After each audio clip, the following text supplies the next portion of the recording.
Et cher Philippe, bonsoir. Bonsoir Elliot, bonsoir Geoffroy. Notre émission est évidemment bouleversée par les toutes dernières informations, puisque le corps retrouvé dans le Gers, c'est bien celui de Liana. Vous l'avez entendu avec Valentin. L'autopsie a déterminé que le corps retrouvé jeudi soir dans un site agricole est bien celui de cet enfant de 11 ans, collégienne disparue le 29 mai à Fleurance. Annonce faite par le procureur d'Agen. Les Français, Philippe, sont sous le choc. Ils sont bouleversés par la disparition de cette fillette de 11 ans. Et vous avez peut-être un mot à adresser d'abord à la famille, Philippe.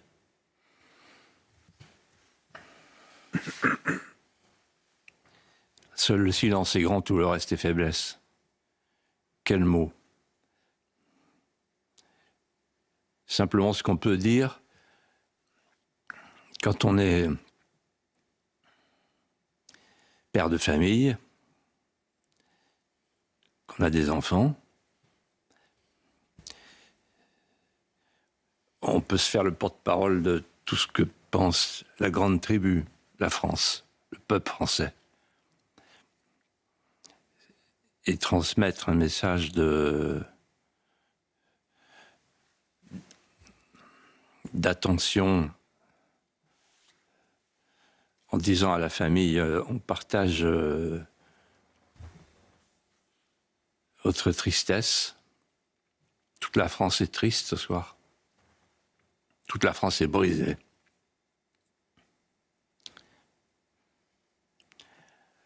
On partage aussi votre colère. Et vous avez le droit de l'exprimer. Et nous avons le devoir de l'exprimer. Parce que c'est une forme de lucidité. La blessure la plus proche du soleil, la lucidité.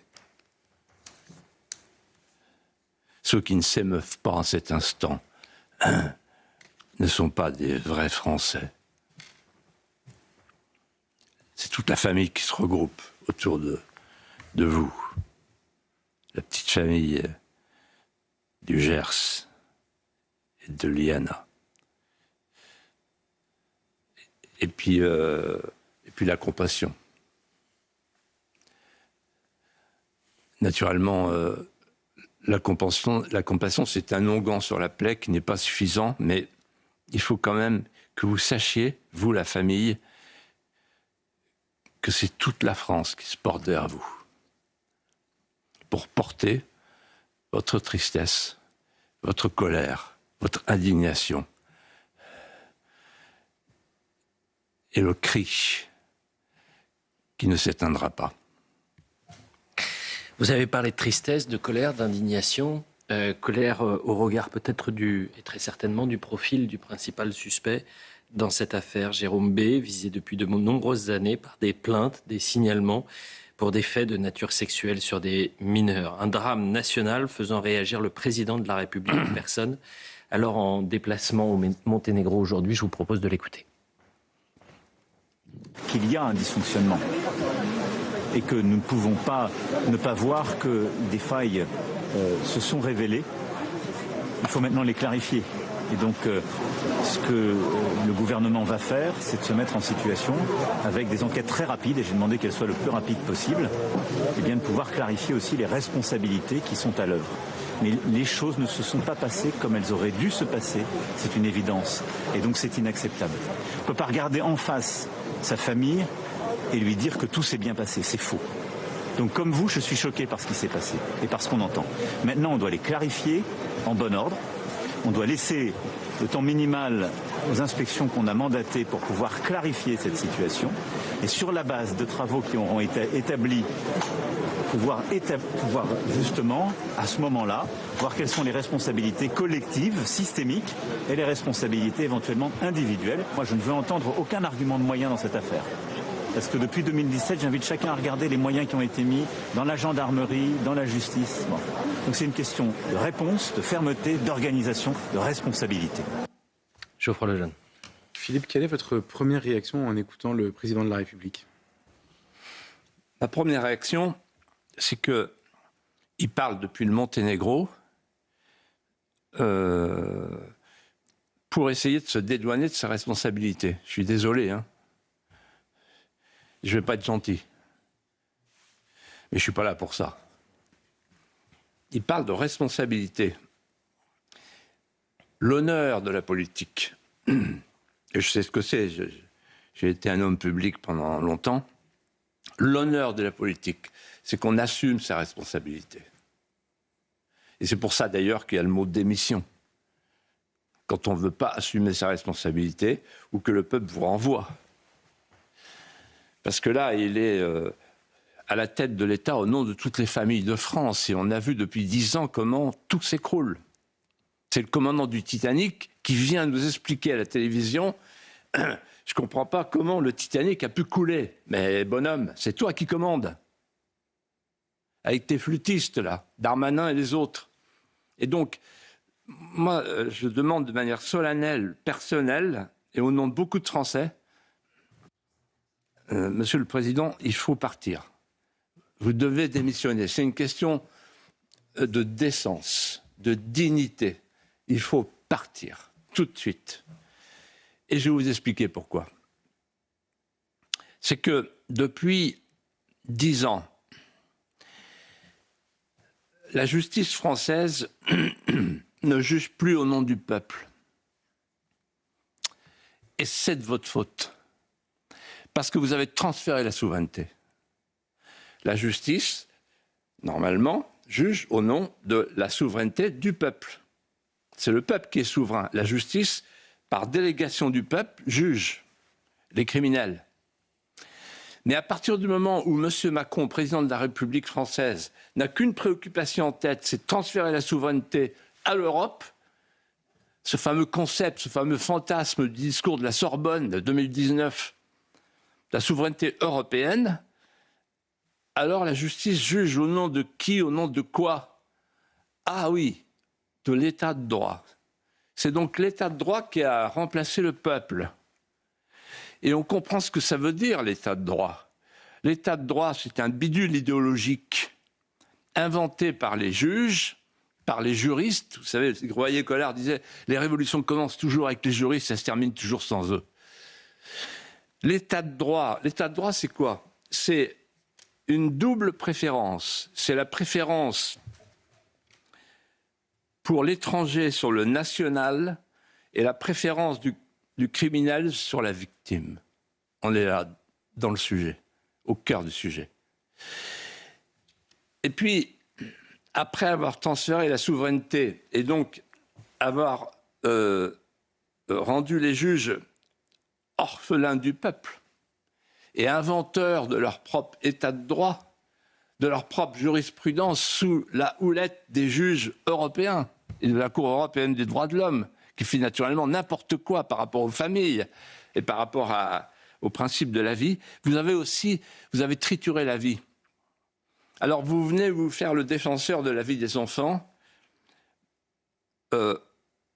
alors même que vous avez en 10 ans fait de la vie qui était un absolu, quelque chose de relatif. Vous avez mis dans la Constitution la fin des enfants à naître, dans la Constitution. Et vous êtes en train de faire voter à marche forcée, le 14 juillet, une loi qui nous met sur la voie de l'eugénisme, c'est-à-dire de l'enfant parfait, du vieillard parfait. Et qu'est-ce que vous croyez que la société pense de tout ça? La société, elle marche au rythme de nos responsables. Si on dit à la société, aux enfants, aux criminels, à ceux qui sont des innocents ou qui ne le sont pas, voilà, pour tout le monde, ça sera le même tarif, la vie devient relative. Parce que ce qui compte, c'est la société hédoniste. Vous avez massacré la famille, un papa et une maman. Vous avez trituré la société, vous vous êtes fait faustien, prométhéen, vous avez voulu jouer avec tout ça. Voilà. Et puis, je n'oublierai pas non plus quelque chose dont on a parlé ici, Elliott Geoffroy. C'est la société de vigilance. À un moment donné, il y a quelques années, il y a 2 ans, je crois, vous êtes intervenu pour expliquer, bon, voilà, maintenant vous allez vous protéger vous-même. La société de vigilance, c'est-à-dire vous allez être, prenons l'étymologie, vous allez être votre propre vigile, votre propre vigie. c'est à vous de vous retourner dans la rue. Il a expliqué ça. C'était après les attentats. Et donc la société de vigilance, c'est le transfert de la puissance publique à l'impuissance publique. C'est la privatisation de la sécurité. C'est-à-dire, moi, non possumus, moi, l'État, je ne peux plus rien faire pour vous. Je ne peux plus assurer votre sécurité. Et donc, la société de vigilance, ça veut dire assurer votre sécurité tout seul. Mais ce n'est pas fini. J'ai autre chose à vous dire, Monsieur le Président, pour que vous partiez. C'est que vous avez menti aux Français. Vous aviez promis 15 000 places de prison supplémentaires. On les attend toujours. Et aujourd'hui, les prisons sont pleines. Et du coup, les juges prennent ce prétexte dans les chambres de comparution immédiate pour ne pas mettre en prison les racailles, parce que, soi-disant, les prisons sont pleines. En fait, vous avez suivi l'idéologie de votre garde des Sceaux, Dupond-Moretti, qui disait, tenez-vous bien, la prison, c'est l'école du crime, l'école de la récidive. Voilà ce que vous pensez, vous, la gauche judiciaire, dont vous êtes le chef, la gauche idéologique qui considère que la prison, voilà l'ennemi. Au nom de la réadaptation sociale du délinquant. C'est une idéologie mortifère. Et puis, j'oublie pas non plus que vous n'avez pas donné à la langue française sa portée pratique, obligation de quitter le territoire, 10% seulement d'obligations de quitter le territoire qui ont été exécutées. Je pense en cet instant à la petite Philippine, à Lola et à tous les autres. À toutes les autres. Donc, en fait, vous avez renversé la pyramide de la justice. La justice ne juge plus au nom du peuple français, elle juge au nom d'elle-même, au nom de son idéologie, au nom du caprice du moment. C'est très grave ce qui s'est passé dans le Gers, parce que c'est l'allégorie de l'échec d'une politique de dilettante. Emmanuel Macron, Philippe de Villiers, a parlé de dysfonctionnement et de failles. Est-ce qu'on est face à une série de dysfonctionnements, et les mots ont un sens, ou est-ce qu'on est face à un scandale d'État? Allons même plus loin, est-ce que c'est un fait divers ou est-ce que c'est un fait de société? Moi, je pense que les Français, en ce moment, nous répondent. Ils répondent à notre place.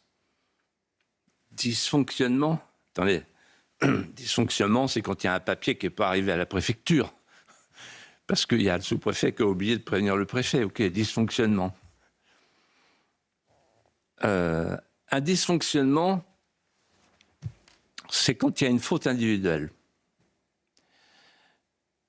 Là, on est devant un scandale d'État, c'est très différent, qui concerne tous les ministères. Tous les ministères. Aussi bien le ministère de l'Éducation nationale, faillite de l'école, que le ministère de l'Intérieur, le ministère de la Justice. Et donc, qui concerne le Premier ministre, d'ailleurs, qui s'est exprimé, pour essayer lui aussi de se dédouaner, hurler avec le peuple, en croyant que ça va le dispenser de présenter sa propre responsabilité. Le garde des Sceaux, qui sera sur une grande chaîne ce soir pour se justifier en expliquant « c'est scandaleux », c'est incroyable, on n'a jamais vu ça. C'est la première fois dans toute l'histoire de toutes les républiques qu'on a des hommes politiques qui ne veulent pas assumer leurs responsabilités.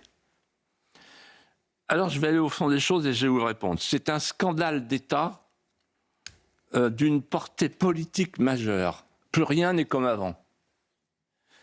Les Français vont faire un vote auquel ils ne pensaient pas, qui sera un vote de protestation ultime, en disant à celui qui sera élu, sauvez-nous. Pas simplement redresser le pays, sauvez-nous. Sauvez nos enfants, sauvez nos familles, sauvez notre pays, sauvez nos campagnes, sauvez-nous. Pourquoi l'État a-t-il été inventé? l'État régalien. L'État a été inventé dans un échange.